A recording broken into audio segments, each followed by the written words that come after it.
Welcome to Unearthly. Hi. Let's begin with what Jacques Vallée considered the most authentic case in Europe. In the early morning hours of July 1st, 1965, farmer Maurice Mars arrived at his farm in Valençol, France, as usual, with no idea that his life was about to change forever. He was getting ready to start his tractor when he heard a loud whirring sound, like a helicopter. Annoyed that a helicopter was landing on his field without his permission, he rushed to the vineyard towards the source of the sound, wanting to tell the pilots off for landing there. To his surprise, the object was not a helicopter but a strange, egg-shaped craft about the size of a car and resting on 6 legs. The door of the craft was open and 2 seats were visible. But then things were about to get a lot more bizarre. Next to the object were what looked like 2 8-year-old boys dressed in green overalls. As he walked closer, he realized with a shock that they were not human. They had massive heads with pointy chins and large eyes, with a slit for a mouth. Another weird thing was that the beings were making grunting sounds, but their mouths didn't move at all, and Maurice was wondering where the sound was coming from. As he was looking at them, one of the beings stood up, whipped out a device, and pointed it at Maurice. Somehow, they had become aware of his presence. Instantly, Maurice found himself unable to move. He was thoroughly immobilized. He watched as the beings entered the craft and as the spider-like legs of the craft retracted. The object then took off into the sky, leaving Maurice rooted to the spot like a statue, but his heartbeat and eyesight remained intact. As the minutes ticked on, Maurice was unable to make even the slightest movement or cry out for help.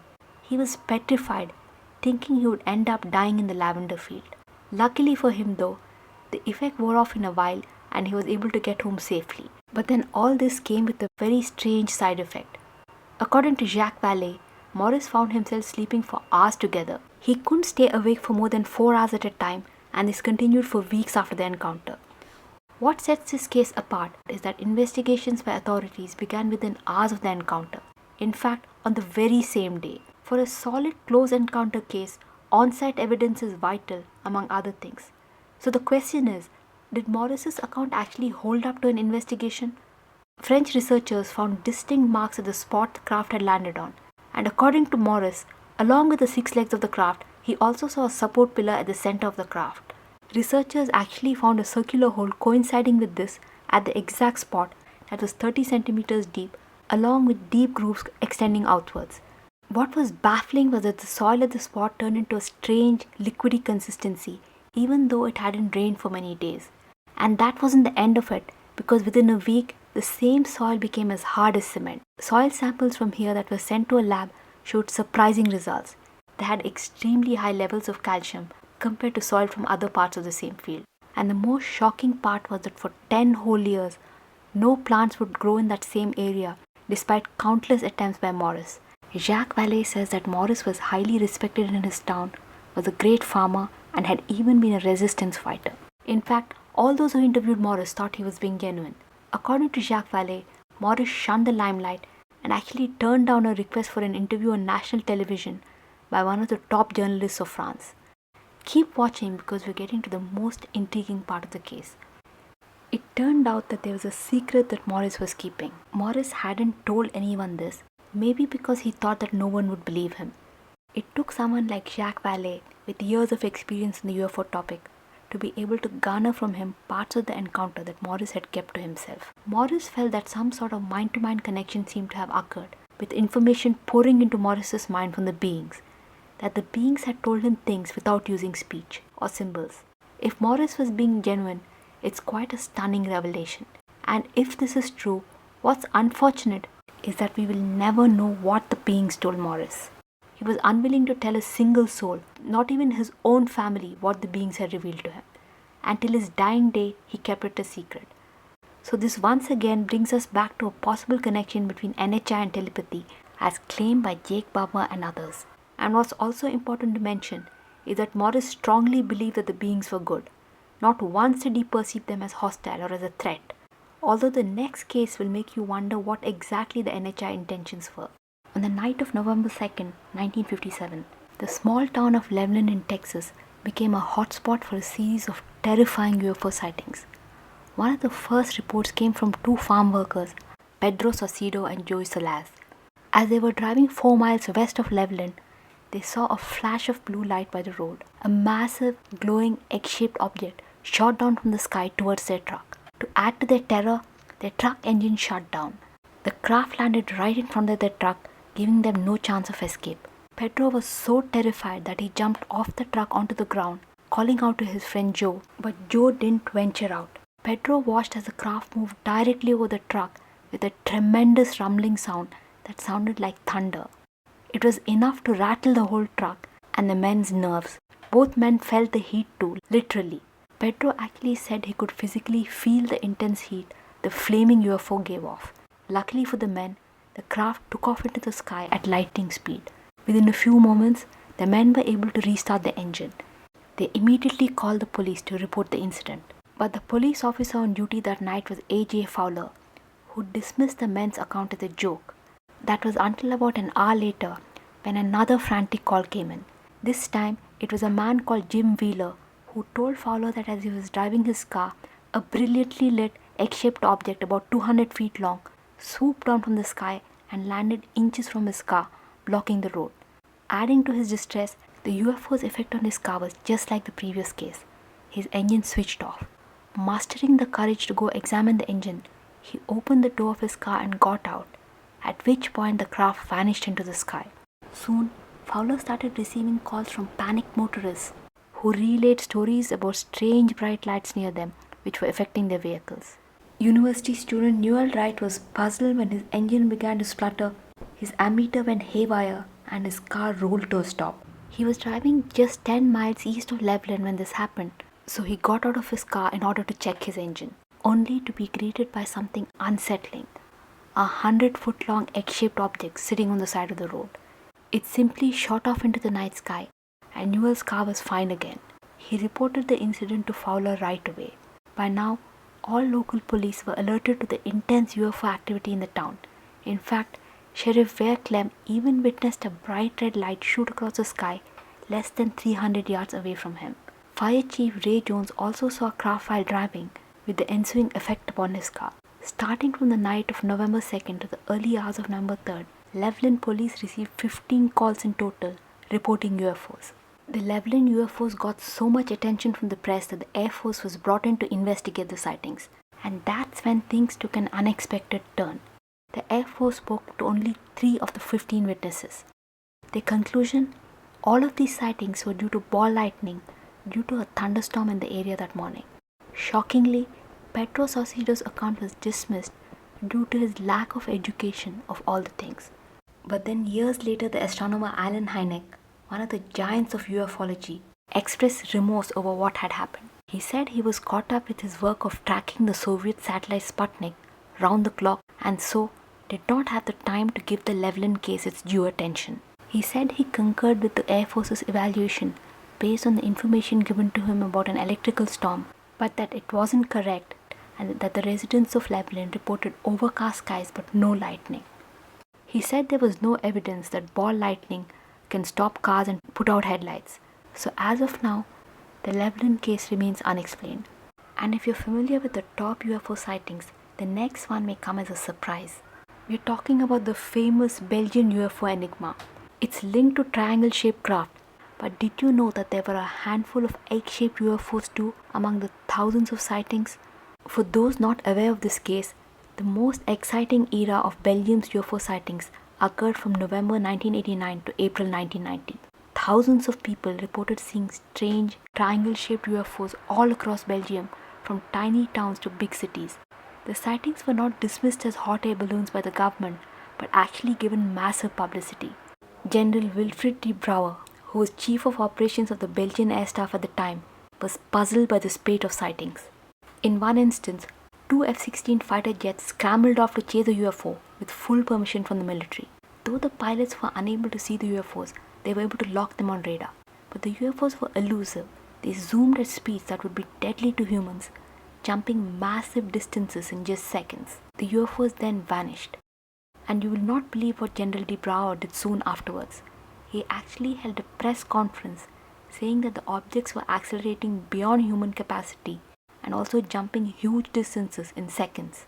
The next sighting is straight out of Belgium's UFO case files compiled by SOBEPS, the Belgian UFO research group that was later dissolved. It's part of the Belgian wave of sightings and was witnessed by a man named George in Liège province in December 1989. On a bright sunny afternoon at around 3 pm, Mr. George, who supplied cattle feed to farms, was on his way to drop off a shipment. That's when something caught his attention. A large, dark, egg-shaped object floating on the side of the road in the opposite direction to where he was heading. It was flying very low, barely 500 feet above the ground. George was puzzled by this strange object because it was clear that it wasn't a weather balloon of any kind. Strangely, even though it was a sunny day, the metallic-looking craft did not reflect any of the sunlight. The egg was also cruising along very slowly at barely 30 kilometers per hour. Now just compare this to the next case which I found in the Sobeb's files. Don't miss this because it's an actual military report all the way back from New Year's Day 1937. Around 10 militiamen and a non-commissioned officer observed the approach of a flying object which had the appearance of a rugby ball without a basket, without a propeller, without insignia, and an old scrap metal color which did not reflect the light, and also the craft did not make any sound. The non-commissioned officer prevented the militiamen from shooting at the machine and called the general staff for instructions.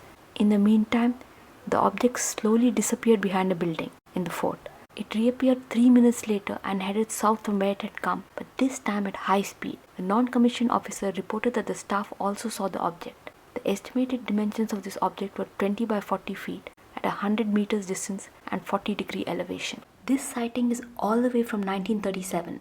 Still, we can see the stunning connections with the previous sighting from 1989. Witnesses in both cases said that the craft was dark and egg or oval shaped and did not reflect any sunlight. Now we're coming to the most famous case involving egg-shaped UFOs. One of the best documented UFO sightings took place at Socorro, New Mexico on April 24, 1964. Police officer Lonnie Zamora was chasing a speeding vehicle when he heard a loud boom in the distance, like a huge explosion, and saw a bright blue flame in the sky about half a mile away. Thinking that a dynamite stick had exploded, he gave up the car chase to rush towards the area of the possible explosion, which was in Arroyo. He noticed a shiny object about 150 yards away from him and assumed it was a car accident. It was now 5:45 p.m. and Zamora immediately radioed Officer Ned Lopez to report the likely accident. As he got closer though, Zamora realized it was not a car but an egg-shaped silvery white object sitting on 4 legs. And that's when a slight movement caught his eye and he saw 2 strange beings walking nearby. They were humanoids of small stature. Perplexed by this bizarre situation, Zamora called his old friend and colleague, Police Sergeant Samuel Chavez, to get there as soon as possible. Zamora was now just 50 feet away from the object and got out from his car. He noticed landing gear and a strange symbol on the craft. It was definitely not NASA and was unlike any logo he was familiar with. The beings quickly entered the craft and he heard loud metallic sounds like doors clanging shut. Bright red and blue flames began shooting out from underneath the craft, along with a deafening roar that was simply terrifying. Was the craft about to explode? Zamora was frightened by this and tried to rush back to his car. In his haste, he lost his balance and fell down, and upon turning back, he saw the object slowly rising up in the air to a height of about 20 feet. It actually stayed stationary in the air, and Zamora had no idea what would happen next. But in a few seconds, it flew slowly away towards the west. Sergeant Chavez soon arrived on the scene, and Zamora showed him the exact spot where the object had landed. The evidence was smoking hot. The grass was still smoldering. According to Chavez, they also found some impressions here, which were 9 inches deep, 8 inches long, and 9 inches wide. They also noticed what appeared to be footprints all around the site, except that the footprints were unlike any human footprints. They had a weird geometric shape and were strikingly smaller. Another puzzling find was superheated sand at the landing site. The high temperatures had actually turned the sand into glass. Within hours, Captain Richard Holder of the US Army also investigated the case and observed unusual marks in the soil as well as a shrub with burn marks only on one side. He said, "Everything we saw seems to support the story that Officer Zamora recounted. Nothing gave me the slightest hint that he did this as a hoax or cooked it up for fame or fortune." But then, along came Project Blue Book, who also investigated. This was the US government's project for studying UFOs. They came up with a different theory about the origin of the craft, concluding that the craft was most likely a lunar lander. Overall, the lunar lander explanation just doesn't add up because a lunar lander looked completely different from the craft Zamora described. And what's critical is that during takeoff, the lunar lander was designed to leave its landing gear behind, and there was no evidence of lunar landing gear at the site. In fact, one of the top researchers challenged this assessment by Project Blue Book.